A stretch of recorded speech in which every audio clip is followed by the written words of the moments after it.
Hello everyone, my name is Sandhu and today I'm here to discuss how I scored 9 in listening.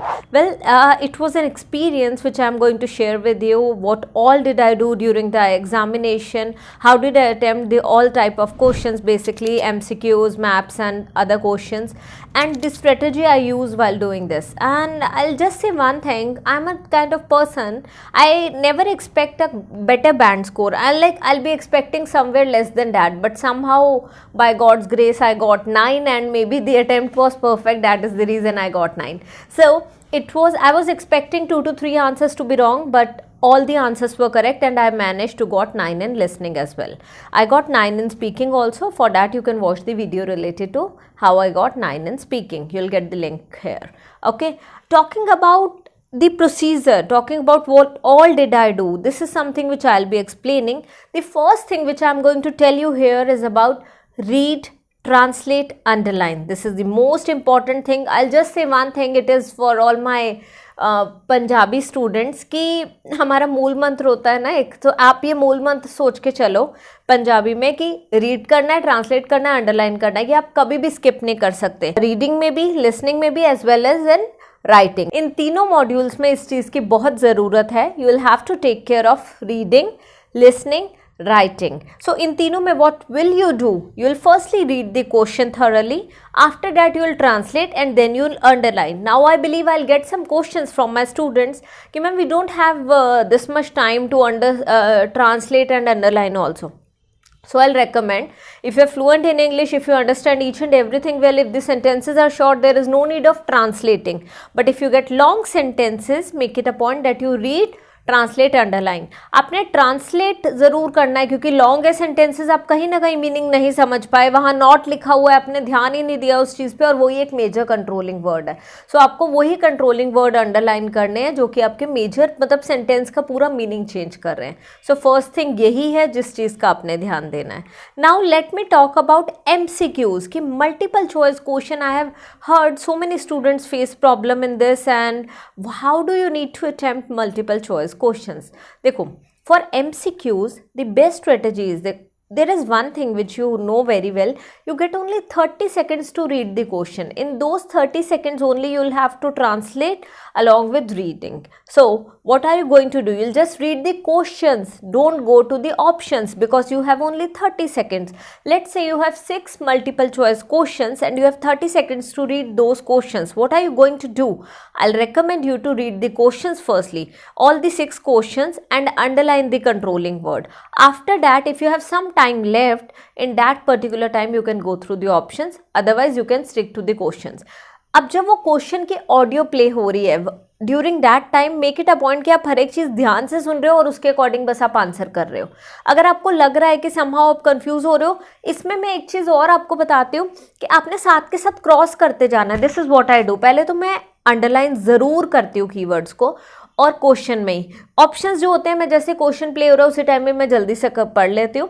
But what I do, जैसे ही मुझे लगता है कि ये option नहीं है, no, but this was not the case. However उन्होंने contradictory आपके जो होते हैं कॉन्ट्रास्टिंग कनेक्टर्स यूज़ कर रहे हैं, then you get to know कि this is not the accurate answer. फिर उस पर्टिकुलर केस में आप एलिमिनेट करते जाओ one by one. This is not the answer, it cannot be, mark the correct one.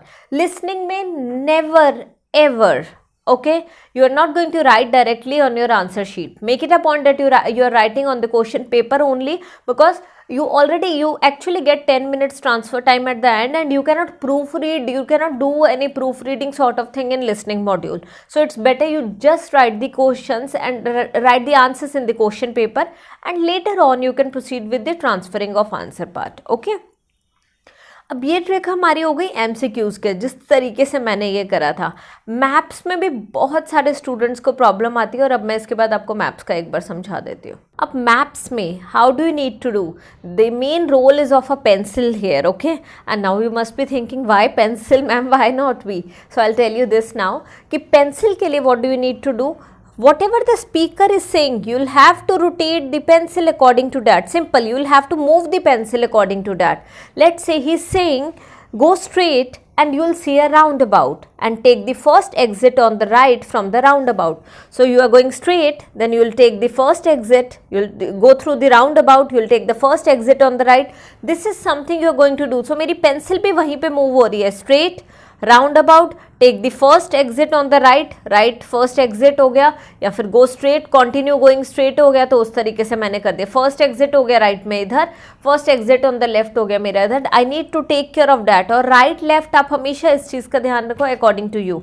आप अगर वहाँ पे फेस कर रहे हो उस मैप को, तो आपका राइट क्या है और आपका लेफ्ट क्या है, या फिर according to the entrance point. Okay, so this is something you need to take care of. अब नाउ व्हाट इज हैपनिंग कि आपको ये चीज़ पता चल गई है. कभी भी अगर मुझे, and to be frank to you, मैं जिस एग्जाम की बात कर रही हूँ, व्हेन आई गॉट 9 मैप्स में मुझे पूरा डाउट था. मुझे लग रहा था it was a very difficult map, no directions, not even a single entrance point, there were only 2 to 3 places depicted in the map, and I was like कि definitely 2 to 3 answers तो गलत ही होने हैं. And I am not bragging at all, it was something which I had in my mind. पर वो क्यों नहीं हुए, बस मैंने इसी चीज़ का ध्यान रखा कि मैं pencil according to the audio move करते गई. लग रहा था गलत होंगे, गलत हुए नहीं. बस उसका रीज़न ये था कि आपने ध्यान दिया, बहुत ध्यान से ऑडियो सुन रहे हो, और जो आपके मेजर पॉइंट्स वहाँ दिए हुए हैं ना मैप के बीच में, वो आप सर्कल कर लो. पहले सर्कल कर लिया आपने मेजर पॉइंट, और उसी के अकॉर्डिंग रोटेट करते गए. This is something you are going to do. ठीक है, सो आपकी इसी तरीके से प्लानिंग चलनी है, इस तरीके से आप आगे प्रोसीड फर्दर करोगे. नाउ मैप में जैसे वहाँ पे आंसर था, एक के साथ ही उन्होंने क्या करा, 2 आंसर्स एक साथ दे दिए थे, and then you get confuse.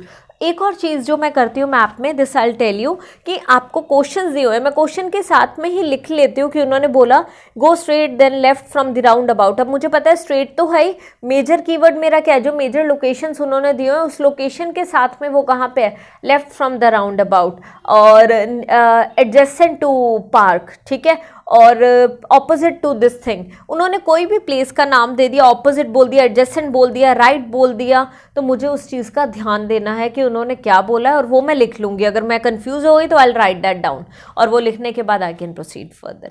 This is something I always do, and यही मैं आपको रेकमेंड करूँगी कि लिसनिंग टफ बिल्कुल भी नहीं है. Getting 9 is not at all difficult, but you need to have a clear vision, you need to have a proper approach before attempting the exam. Listening सबसे पहला ही वो आपको मॉड्यूल देते हैं अटेम्प्ट करने के लिए, सो इट्स बेटर कि आप उस टाइम पूरे कॉन्सेंट्रेशन होती है, क्वेश्चन पेपर पे ही आंसर लिखो और आगे प्रोसीड करो. एक लास्ट सेट ऑफ क्वेश्चन है जिसमें प्रॉब्लम आती है in listening. This is something which I will discuss now, and the questions are related to fill ups. आपने नोटिस करा होगा जो हमारा सेक्शन 4 है उसमें फिलअप्स होते हैं, और एक ही स्ट्रीम में चल रहा होता है एक पैराग्राफ और फिलअप्स 1 by 1. उसमें what do I do, marking बहुत मैटर करती है. रीड, ट्रांसलेट, अंडरलाइन ज़रूर करने पर कीवर्ड्स. अब एक और चीज़ का ध्यान रखो फिलअप्स में, ये चीज़ आपके लिए रीडिंग में भी हेल्पफुल होगी, कि जो आपका ब्लैंक से पहले वाला वर्ड है वो आपका मेजर कीवर्ड डेफिनेटली है, क्योंकि उसी कीवर्ड के सिनोनिम उन्होंने बोले होंगे ऑडियो में ये, और आपने उस चीज़ के लिए you have to listen for the specific information. Don't try to listen for every random thing he और she is telling, the speaker is telling. So what are you going to do, you will just take care of the word which is next to the blank. Okay, and उसी word का synonym भी होगा. Along with that आपके 2 to 3 keywords और होंगे, उसके basis पे you are going to answer each and everything. Okay, so I believe आपको ये फिलअप्स वाला पार्ट भी पता चल गया. अब मैंने इसमें 3 थिंग्स आपको मेजर बताई हैं. एक तो read, translate, underline which is the most important thing. उसके बाद I was discussing about multiple choice questions, कि क्वेश्चंस पढ़ने हैं, ऑप्शंस नहीं पढ़ने हैं बिल्कुल भी. Okay, third thing is map. Pencil का यूज़ करना है कि you will have to use your pencil, move the pencil according to the audio of the speaker, whatever the speaker is saying उसी के अकॉर्डिंग आपकी पेंसिल मूव होनी चाहिए. And the last thing is fill-ups. उसमें जो blank से पहले वाला वर्ड है उसको आपने ज़रूर अंडरलाइन करना है, उसके सिनोनिम यूज़ करे होंगे उन्होंने ऑडियो में. So take care of this thing. अब आपको ये चारों चीज़ें पता चल गई, you are ready to get 9 band in listening, and I'm sure about it. So give your 100%, start practicing today itself. In case you face any problem, please ask in the comment section. I'm always available to answer your comments. Thanks a lot for the love and appreciation you have been showing me. Thank you.